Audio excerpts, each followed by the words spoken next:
অর্জুন সিং কদিন ধরেই জল্পনায় অর্জুন সিং বিজেপিতে যোগ দেবেন। বিজেপিতে যোগ দিলে বিজেপি কি আদৌ অর্জুন সিংকে নেবে? ক্ষোভ প্রকাশ করেছিলেন, কারণ মঞ্চে থেকেও টিকিট মেলেনি। তারপর সেখান থেকেই তিনি সিদ্ধান্ত নিয়েছিলেন যে তিনি দাঁড়াবেন, তৃণমূলের প্রার্থীর বিরুদ্ধেই দাঁড়াবেন, ব্যারাকপুরেই দাঁড়াবেন। কিন্তু কোন পতাকায়? অবশেষে অর্জুন সিং এর ঘর বাপসি। তবে এই ঘর বাপসি ভার্চুয়ালি, অর্থাৎ বিজেপিতে যোগ তো দিলেন, কিন্তু বিজেপি নেতারা ঘটা করে যোগ দেওয়ালেন না। কিভাবে যোগ দিলেন অর্জুন সিং? ভেঙ্কটেশ্বর আমার সঙ্গে রয়েছেন। ভেঙ্কটেশ্বর, রাতে চুপি চুপি ভার্চুয়ালি যোগদান কেন? দেখো, তুমি জানো যে অর্জুন সিংকে নিয়ে গতকালই অর্জুন সিংয়ের বিরুদ্ধে পোস্টার করেছিল। বিজেপির একাংশ চাইছিল অর্জুন সিং যাতে দলে না নেওয়া হয়। সেই জায়গায় দাঁড়িয়ে অর্জুন সিং একেবারে কৌশলী বিজেপি শিবির। এবং তুমি জানো যে গত কয়েকদিন ধরেই অর্জুন সিংকে নিয়ে জল্পনা ছিল যে অর্জুন সিং তিনি বলেছিলেন যে পার্থমুখের বিরুদ্ধেই তিনি দাঁড়াবেন, ব্যারাকপুরেই তিনি প্রার্থী হবেন। সেই জায়গায় দাঁড়িয়ে বিজেপি সূত্র থেকে যেটা আমরা জানতে পারছি, গতকাল রাতেই রাজ্য নেতৃত্ব এবং কেন্দ্রীয় নেতৃত্ব ভার্চুয়ালি বৈঠক করেন অর্জুন সিং এর সঙ্গে। এবং সেখানেই কিন্তু একেবারে চুপি চুপি তিনি বিজেপিতে যোগ দিলেন। সাম্প্রতিক কালে তুমি যদি দেখো, এই ঘটনা কিন্তু একেবারে নজিরবিহীন। কারণ আমরা কয়েকদিন আগেও দেখছিলাম অভিজিৎ গঙ্গোপাধ্যায়, কৌস্তব বাগচি, সৌমেন রায়, যিনি কালিয়াগঞ্জের বিধায়ক, বিজেপি টিকিটে জিতেছিলেন, পরবর্তীকালে তৃণমূল শিবিরে গিয়েছিলেন, আবার তিনি তার ঘর ভাবছি হয়েছিল। সেখানেও রাজ্য অফিসে কিন্তু একেবারে ঘটা করে অনুষ্ঠান হয়েছিল, যোগদান পর্ব। কিন্তু অর্জুন সিংকে নিয়ে একেবারে কৌশলী, মূলত রাজনৈতিক মহল যেটা মনে করছে অতনু, যে অর্জুন সিংকে যদি ঘটা করে এক্ষেত্রে আবার ঘর ভাবছি করানো হতো, সেক্ষেত্রে লোকসভা নির্বাচনের আগে অস্বস্তিতে পড়তে পারতো গেরুয়া শিবির, বিভিন্ন মহলে বিজেপির অন্দরে নানান প্রশ্ন উঠতে পারতো। সেই জায়গায় দাঁড়িয়েই একেবারে নীরবে বলা যেতে পারে অর্জুন সিং এর ঘর ভাবছি হলো এবং তিনি বিজেপিতেই যোগ দিয়েছেন, এমনটাই কিন্তু জানা যাচ্ছে। যোগদান তো হলো, কিন্তু ব্যারাকপুরে প্রার্থী হিসেবে তাকেই দাঁড় করাচ্ছে বিজেপি। কত শতাংশ নিশ্চিত হয়ে বলা যেতে পারে এটা?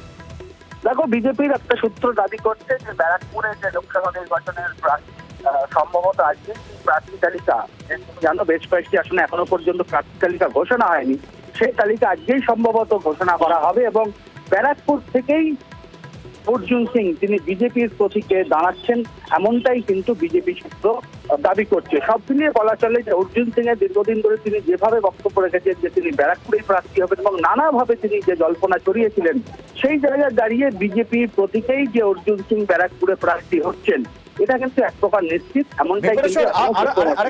আরেকটা প্রশ্নের উত্তর একটু তোমার থেকে জানার চেষ্টা করবো, একটু স্পষ্ট হওয়ার চেষ্টা করবো। পুরোটাই প্রয়োজনের ব্যাপার।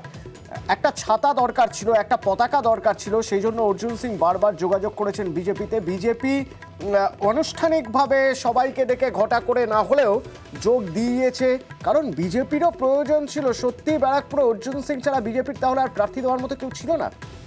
দেখো, একদমই তাই। এবং বিজেপি শিবির যেটা মনে করছে যে ব্যারাকপুরের আসন যদি ধরে রাখতে হয়, কারণ গত যে লোকসভা নির্বাচন সেখানে অর্জুন সিং তিনি জিতেছিলেন, তিনি এখনো পর্যন্ত সাংসদ।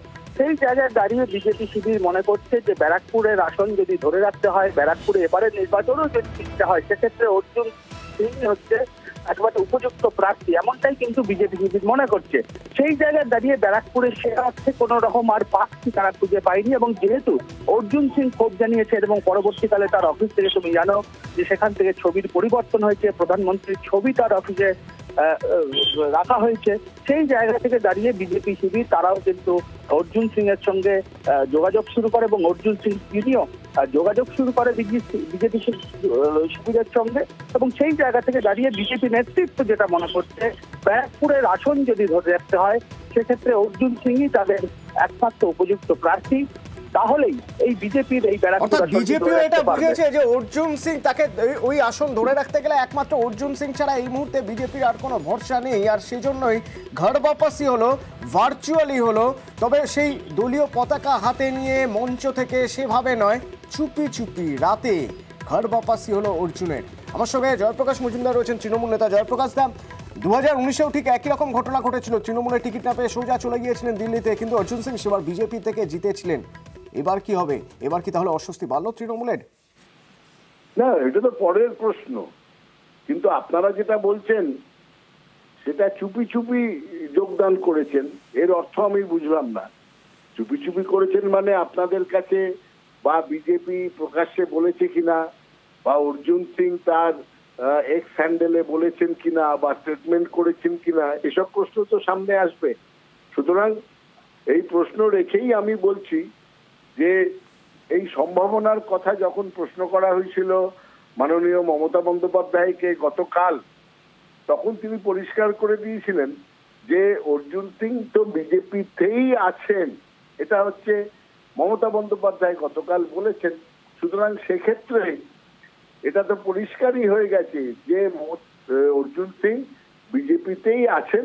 সুতরাং চুপি চুপি কিংবা প্রকাশ্যে যোগদানের যেটা কিছু হয়তো নাটক হতে পারে, কিন্তু মমতা বন্দ্যোপাধ্যায়ের বয়ান অনুযায়ী বা আমরা সেটাকে বিশ্বাসও করি যে অর্জুন সিং বিজেপিতেই আছেন। সেবার বিজেপি তাদের লোক অর্জুন সিংকে নিয়ে কি করবে, তাকে টিকিট দেবে কি দেবে না, তারপরে তো আসছে জয়ের প্রশ্ন বা পরাজয়ের প্রশ্ন। ধন্যবাদ ধন্যবাদ জয়প্রকাশ। এবং জয়প্রকাশ মজুমদার যে বক্তব্যের কথা বলছিলেন মমতা বন্দ্যোপাধ্যায়ের গতকাল, যখন অর্জুন সিং প্রসঙ্গে মমতা বন্দ্যোপাধ্যায়ের কাছে জানতে চাওয়া হয়েছিল, তখন তিনি বলেছিলেন যে অর্জুন সিং তো বিজেপিতেই রয়েছেন, তৃণমূলের ব্যারাকপুরের প্রার্থী পার্থ ভৌমিক, এবার কোন দলের হয়ে দাঁড়াবেন, কি করবেন অর্জুন সিং, সেটা তার ব্যাপার। ও তো এখনো বিজেপির এমপি, ও কিন্তু বিজেপির এমপি ছাড়েনি, ও এখনো বিজেপির এমপি আছে, বিজেপির টিকিট ইলেক্টেডে আছে। সুতরাং এটা ওর স্বাধীনতা, ও কোন পার্টিতে দাঁড়াবে না দাঁড়াবে, আমরা পলিটিক্যালি লড়াই করব।